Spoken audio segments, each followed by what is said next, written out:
Tá bom. Hoje estamos aqui para a nossa terceira aula, que é Vigas Inclinadas, parte 3. Hoje nós vamos estar trabalhando com uma viga diferente. Nós vamos estar complicando um pouquinho. Então vamos lá. Nossa viga ela tem 4 metros no sentido horizontal, ou 3 metros no vertical. Ela é uma viga inclinada, com carga distribuída de 5 kN por metro. Dessa vez nós temos uma carga concentrada de 10 kN no sentido horizontal indo para a esquerda. Nós temos também um momento puro aplicado no nó B. Então, como nós temos um apoio fixo e um apoio móvel, nós vamos calcular nossas reações de apoio. Nós teremos HA no sentido horizontal, VA vertical e VB. Então, a primeira coisa que nós devemos fazer é calcular a nossa resultante da carga concentrada. E ela é quanto? 5 vezes 4. 5 vezes 4 que está na horizontal nos dá uma resultante de 20 kN. Após isso, nós vamos fazer somatória nas forças de x igual a zero, para a direita sendo positivo. Então nós temos HA menos 10. HA menos 10 igual a zero, então nós temos que HA é igual a 10 kN. Depois nós vamos calcular nosso momento em A. Para o nosso momento em A, nós vamos considerar o sentido anti-horário positivo. Então nós temos 20 vezes 2, que ele é aplicado na metade da distância, e girando no sentido horário. Sentido horário para a gente é negativo, então menos 20 vezes 2. Nós temos também o 10, que está aplicado na metade do vão, então 10 vezes 1,5, girando no sentido horário. Horário para a gente negativo. E nós temos agora o nosso momento puro, que está girando no sentido anti-horário. Se é anti-horário é positivo. E nós temos também o nosso VB. Desculpa, aqui eu coloquei igual, mas não é. Nós temos mais VB vezes 4.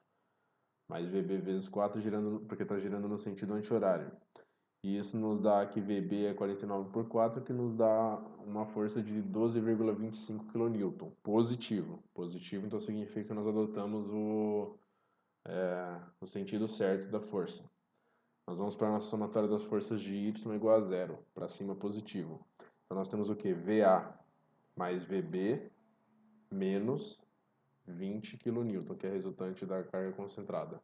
E como nós já temos o VB, nós substituímos aqui na fórmula, nós encontramos que VA é 7,75 kN. Beleza, essa parte é fácil, tranquila. Então vamos para a próxima parte, que é os nossos... Antes do nosso diagrama, é aquela dica que eu sempre dou, de nós traçarmos o nosso diagrama de corpo livre. Então o que é o diagrama de corpo livre? Nós pegarmos todas as forças que nós achamos, colocamos a nossa viga, para poder ficar mais fácil de nós entendermos o que está acontecendo e que facilita depois para nós traçarmos o nosso diagrama de normal e de cortante. Então vamos lá. Todas as forças que nós temos, que nós achamos aqui, nós vamos precisar decompor elas. Por causa a viga inclinada, então todas elas vão ter uma força decomposta, no sentido paralelo à viga e no sentido perpendicular à viga. Então lembra sempre, o que for paralelo à viga, nós vamos usar para calcular normal. O que for perpendicular à viga, nós vamos usar para calcular cortante. Nós temos aqui que o nosso seno é 3 sobre 5, que dá 0,6. Nosso cosseno é 4 sobre 5, que dá 0,8. Então, calculando essas forças, nós temos 10 vezes cosseno, que dá 8. Nós temos também o 10 aqui perpendicular, que é 10 vezes seno, que dá 6 kN. Depois, para a força de 7,75, nós decompomos ela. Nós temos 7,75 vezes cosseno dá 6,20. Nós temos aqui, ela também decomposta, 7,75 vezes seno dá 4,65. Depois nós vamos ter a nossa carga concentrada, que nós também vamos decompor. Então nós temos 20 vezes seno, que dá 12, e temos 20 vezes cosseno, que dá 16. Aquela carga concentrada que nós tínhamos, de 10, nós também vamos decompor. 10 vezes seno dá 6, 10 vezes cosseno dá 8. E o nosso VB, que é 12,25, nós também vamos decompor em duas forças. 12,25 vezes cosseno dá 9,8 e 12,25 vezes o seno dá 7,35. Após nós fazermos isso, agora nós podemos calcular o nosso diagrama de normal, cortante e momento fletor.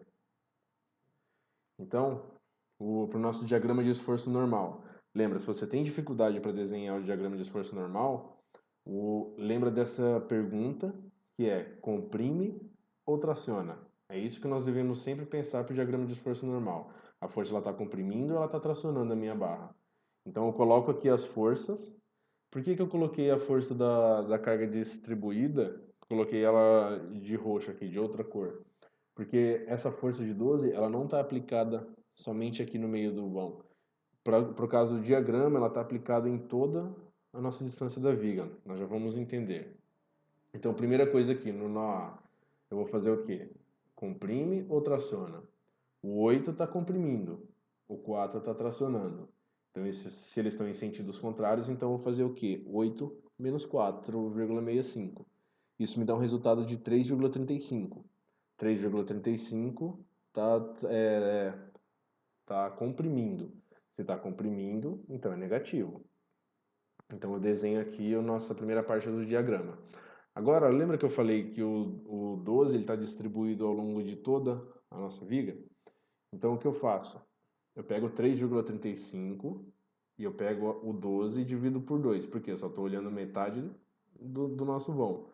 Então eu faço 3,35, que é negativo, mais o 12 por 2, desculpa, 3,35, que na conta é positivo, mas aqui no diagrama ele é um momento negativo, ele é negativo, então eu faço 3,35 mais 12,2. Por que mais 12,2? Porque ele está indo no mesmo sentido do 8. Então significa que o diagrama vai fazer esse desenho, eles vão ser somados. É muito importante, aproveitando esse momento para dar uma dica, se a minha primeira força ela está comprimindo, tudo que tiver no mesmo sentido dela, na mesma direção, vai somar com ela. Tudo que estiver voltando vai subtrair dela.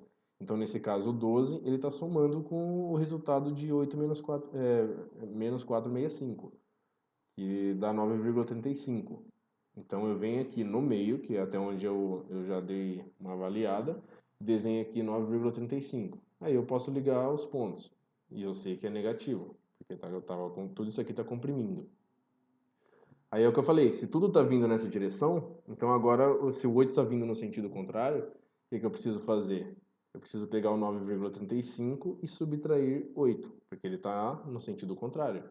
Quando eu faço isso, eu encontro um novo desenho aqui no meu diagrama. Agora eu estou avaliando do meio da viga para cá. Então, eu desenho aqui. Próxima coisa. Lembra que eu falei que a carga distribuída ela está distribuída ao longo da viga toda? Então a gente pega o nosso 1,35, a carga distribuída de novo, dividido por 2, porque agora é na outra metade da viga, e, e nós vamos achar o resultado de 7,35. Então a gente põe o 7,35 aqui no final, pode ligar os pontos também, e o 7,35 ele zera com essa força que está chegando aqui na barra. Então, lembra quando eu falo sempre que é conta de adição e subtração? Então vamos lá, juntando tudo, 8 menos 4,65 mais 6, que é 12 sobre 2, menos o 8, que é essa força, mais 6 de novo, que é a carga distribuída, 12 dividido por 2, e menos 7,35, que é essa última força, tem que zerar. Se o meu diagrama não zerou, tem coisa errada. Beleza? Vamos para o diagrama de cortante. Qual é a pergunta que eu faço agora para mim? Qual é o sentido de giro? Agora não é mais se comprime ou traciona, agora é sentido de giro que eu preciso observar. Então eu coloco todas as forças aqui. Observa que a minha decomposição da resultante da carga distribuída eu coloquei de outra cor, que também vai facilitar para a gente enxergar o que está acontecendo. Então vamos lá. Eu tenho aqui a força de 6,2 e a força de 6,6. Eu faço um corte qualquer aqui no meio da minha viga, poderia ser no meio, poderia ser mais para cá, qualquer coisa. E eu observo o que essa força está fazendo. Essa força ela está girando a minha viga no sentido horário. Se é sentido horário, é positivo. Então, eu vou fazer a mesma coisa. E como as duas estão no mesmo sentido, então é 6 mais 6,2, que me dá um total de 12,2. Então eu desenho aqui o 12,2, porque eu sei que é positivo. Positivo para cima. Aí o que eu vou fazer? 12,2, que é o que eu achei, menos a minha carga distribuída dividido por 2. Menos, porque ela está no sentido contrário às primeiras forças que eu avaliei. Então lembra, tudo que tiver no sentido diferente vai ser subtraído. Então eu chego no resultado de 4,2. 4,2 está aqui, posso ligar os pontos e eu sei que é positivo. Agora eu tenho uma carga concentrada de 6 aqui. Isso significa que eu vou ter uma descontinuidade no meu diagrama. Então eu vou pegar o resultado 4,2 menos 6, eu encontro 1,8 negativo. Isso significa que o meu diagrama agora mudou de lado. Agora eu estou trabalhando na parte negativa. Então vamos lá. Menos 1, agora eu pego 1,8, menos 1,8 menos 16,2. Tá vendo? Eles estão no mesmo sentido.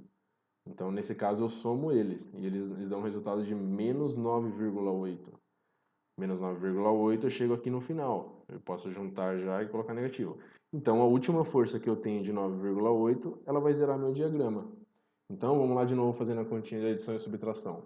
6,2 mais 6, menos 8, que é 16 sobre 2, menos 6, que é a minha carga concentrada, menos 8, que é meu 16,2 de novo, e mais 9,8, mais por quê? Porque ele está no mesmo sentido das primeiras forças. E tudo isso dá zero. Então lembra, pessoal, essa é uma forma da gente conferir se o nosso diagrama está certo ou não. Ele tem que dar zero. Se não zerar, eu já sei que tem alguma coisa errada. Agora, para o diagrama de momento fletor, eu sempre tenho falado para vocês que nós vamos calcular o momento pela área da cortante. Então, qual é a teoria do calcular diagrama de momento fletor pela área da cortante? É o momento no nó anterior mais a área da cortante. A área da minha cortante aqui, eu tenho um trapézio. Então, a área do trapézio a gente sabe calcular. É base maior mais base menor vezes a distância dividido por 2.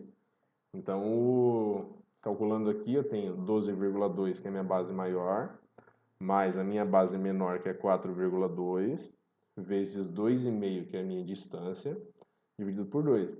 Eu encontro que o meu momento ele é 20,5 kN. Tá bom, eu fiz a continha aqui. Mas hoje eu quero mostrar para vocês também uma outra forma de calcular,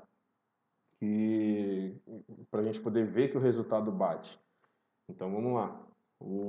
Vamos supor, eu sei que esse 20,5 ele vai estar exatamente no meio do vão. Por quê? No meio do vão é onde aconteceu a descontinuidade do meu diagrama de cortante. Sempre que o diagrama de cortante muda de direção, se ele era positivo passou a ser negativo, é onde vai estar o meu momento máximo. Então eu vou calcular o momento no ponto C, que seria no meio do vão, fazendo a mesma coisa de anti-horário positivo. Então, agora o que é interessante? Eu peguei as forças das reações de apoio que a gente colocou no diagrama de corpo livre. Por quê? Para calcular momento, eu não uso as forças decompostas. As forças decompostas elas servem para normal e para cortante. Elas não servem para momento. No momento eu preciso avaliar as minhas forças como elas estavam no diagrama de corpo livre antes de eu decompor. Então vamos lá. Eu tenho agora, como eu estou avaliando do C para a direita, as forças que estão do lado esquerdo não me interessam. Então eu peguei o que agora? A minha carga distribuída, que era 5 kN por metro, só que agora vezes 2, me dá um resultado de 10 kN. Eu tenho meu VB e eu tenho meu momento puro aplicado de 6 kN. Então o que eu vou fazer? Somatória dos momentos em C igual a zero. Então eu tenho mais 6, 6 está no sentido anti-horário, então ele é positivo. Eu vou ter mais 12,25 vezes 2, que ele está girando no sentido anti-horário, e eu vou ter menos 5 vezes 2, que é o cálculo da minha resultante, vezes 1, que ele é aplicado no meio da distância aqui, no meio da distância é 1. Tudo isso tem que dar zero. Então eu encontro que o meu momento em C ele é 20,5 kN, que é exatamente igual à minha área do trapézio. Então essa só é uma outra forma de calcular. Se você gosta de calcular dessa forma, ótimo. Se você não tem tanta segurança dessa forma, prefere pelo modo da área, dá para poder conferir com o outro para ver se está tudo certo. Então o que a gente faz? A gente sabe que está em C, então a gente desenha aqui o que nós achamos 20,5 kN. Dessa vez, como nós temos o momento puro aplicado, isso significa que meu momento ele não zera no nó B. Então eu preciso colocar essa distância de 6, que é referente a esse momento puro aplicado. E aí sim eu traço a minha parábola. E assim eu consigo terminar o meu diagrama de momento fletor. Então, pessoal, gostou do nosso vídeo? Se inscreva no nosso canal, curta a nossa página no Facebook e siga o nosso Twitter. A gente vai estar postando muito mais vídeos aqui para poder ajudar todo mundo a entender um pouco mais da estática das estruturas. Então, gostou? Divulga para seus amigos e dá uma forcinha pra gente. Valeu!